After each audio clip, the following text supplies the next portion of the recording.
Operation सिंदूर के नाम पर जिस तरह की अब राजनीति हो रही है, चाहे वो सोशल मीडिया पर हो या हमारे देश के प्रधानमंत्री खुद कर रहे हो, क्या कहेंगे? देखिए, मुझे लगता है कि जिस तरह से सेना के पराक्रम का, शौर्य का, सेना की वीरता और बहादुरी का श्रेय लपकने का काम नरेंद्र मोदी कर रहे हैं, वो बहुत शर्मनाक है। मुझे लगता है कि जब बड़े बड़े होर्डिंग पोस्टर लगाए जाते हैं और उसमें फैंसी ड्रेस कंपटीशन की तरह सेना की वर्दी का इस्तेमाल केवल एक फ़ोटो ऑप के लिए नरेंद्र मोदी करते हैं, तो देश की जनता का सिर शर्म से झुकता है। आज विंग कमांडर व्योमिका सिंह की तस्वीर होनी चाहिए थी उन होर्डिंग्स पर, कर्नल सोफिया कुरैशी की तस्वीर होनी चाहिए थी उन होर्डिंग्स पर हमने लगातार देखा है कि ये मोदी जी को महारत हासिल है इन सभी कामों में।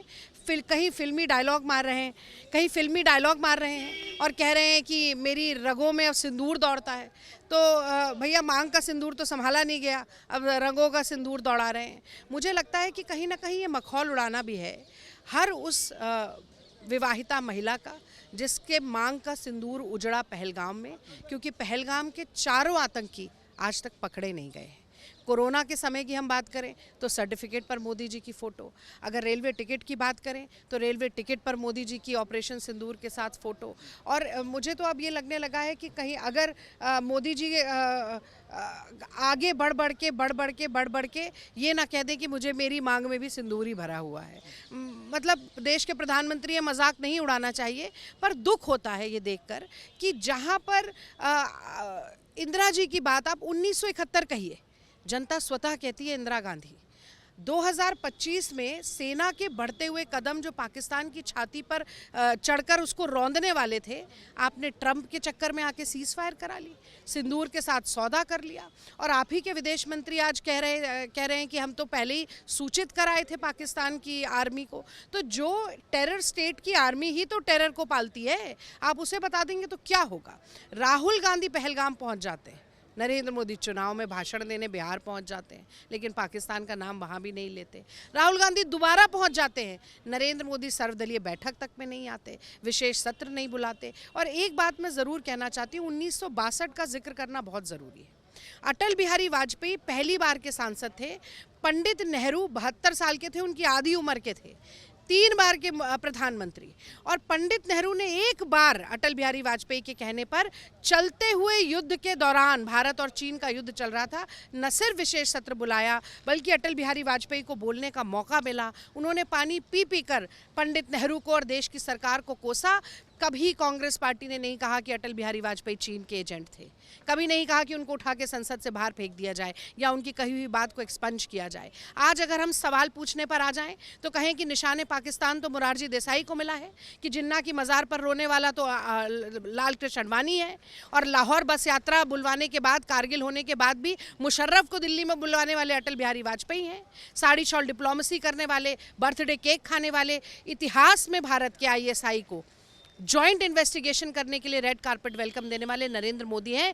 कभी भी राहुल गांधी ने या कांग्रेस पार्टी ने नहीं कहा कि देश का प्रधानमंत्री पाकिस्तान का एजेंट है, लेकिन देश के विपक्ष के नेता पर लांछन लगाना, पूरे देश के विपक्ष को हमेशा हर बात पे पाकिस्तान परस्त कहना, मुझे लगता है केवल अपनी झेप मिटाने और अपनी विफलताओं को कहीं ना कहीं छुपाने का एक बहुत ही नाकाम प्रयास है। ये खबर सामने आ रही है कि बीजेपी जो है घर घर सिंदूर पहुंचाएगी। पहले सिंदूर का सौदा जो है सरहद पे हो गया अमेरिका के कहने पे, अब देश में सिंदूर को राजनीतिक सौदे के बीच घसीटा जा। मुझे ये लगता है कि भारत की विवाहिता महिलाओं के लिए सिंदूर बहुत महत्वपूर्ण है। न सिर्फ उनके सुहाग की निशानी है, बल्कि मुझे लगता है कि उनका गर्व भी है। और उसका केवल एक तमाशा बनाना, वो भी केवल राजनीतिक फ़ायदे के लिए, ये निर्लज्जता की पराकाष्ठा है।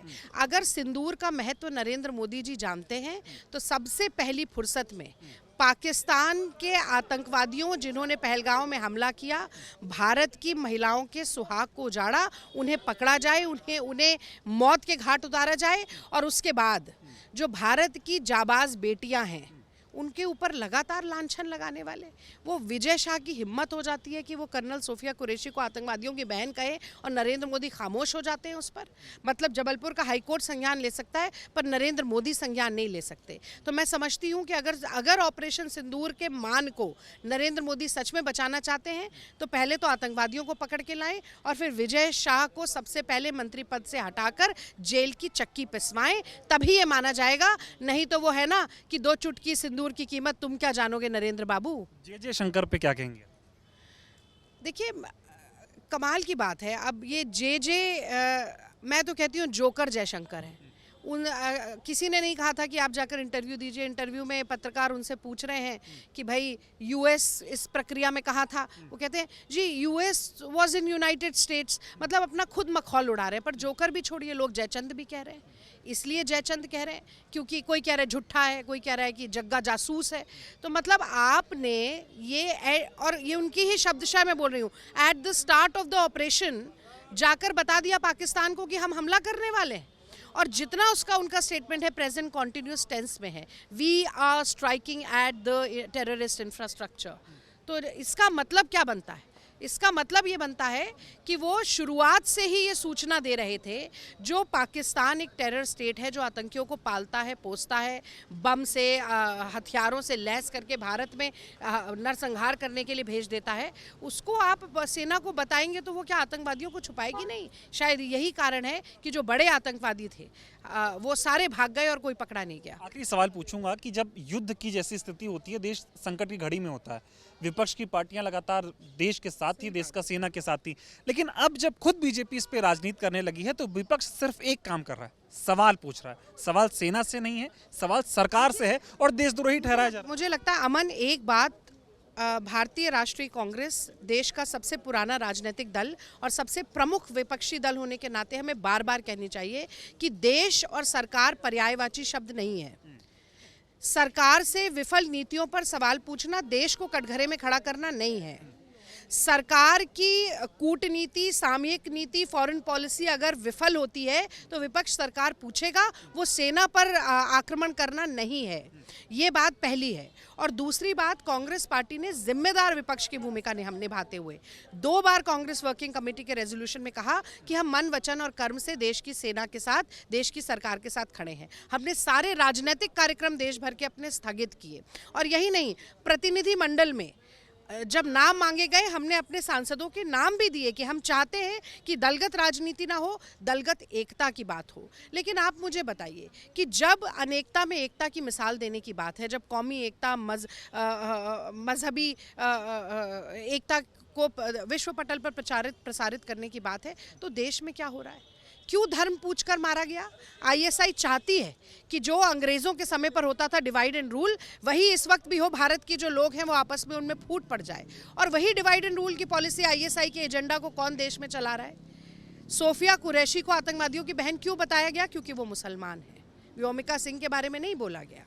अभी आपने फिर देखा होगा कि भाजपा के कर्नाटक के मंत्री कलबुर्गी में कहते हैं, तरन्नुम जो वहाँ की डीसी हैं, फौजिया तरन्नुम, उनको कहते हैं कि वो तो पाकिस्तान की अधिकारी लगती है, यहाँ की अधिकारी नहीं लगती है। महमूदाबाद अरेस्ट हो जाता है उन्हीं धाराओं पे क्योंकि वो मुसलमान है। विजय शाह को अरेस्ट नहीं किया जाता है। और विजय शाह की हिम्मत देखिए कि वो इस तरह की बात बोलते हैं सोफिया कुरैशी के बारे में और उन पर कोई कार्रवाई नहीं होती है। तो मुझे लगता है हिंदू मुस्लिम एकता जब तक नहीं होगी, हिंदू मुस्लिम सिख ईसाई आपस में सब भाई भाई, ये संदेश नहीं जाएगा तो ना तो अच्छे दिन आएंगे, ना 5 ट्रिलियन की इकोनॉमी बनेगी, ना सबका साथ सबका विकास होने वाला है इस देश में। और यही जो बड़ा संदेश है वो जय हिंद यात्रा के जरिए कि सेना का सम्मान हो, भारत के हर नागरिक में एकजुटता हो, पर सरकार की विफलता को हम लगातार कटघरे में खड़ा करते रहें, ये बड़ा संदेश कांग्रेस पार्टी पूरे देश में लेकर जा रही है। ना सिंदूर के साथ सौदा होगा और ना सेना के शौर्य पर सियासत होगी, ये हम नहीं होने देंगे।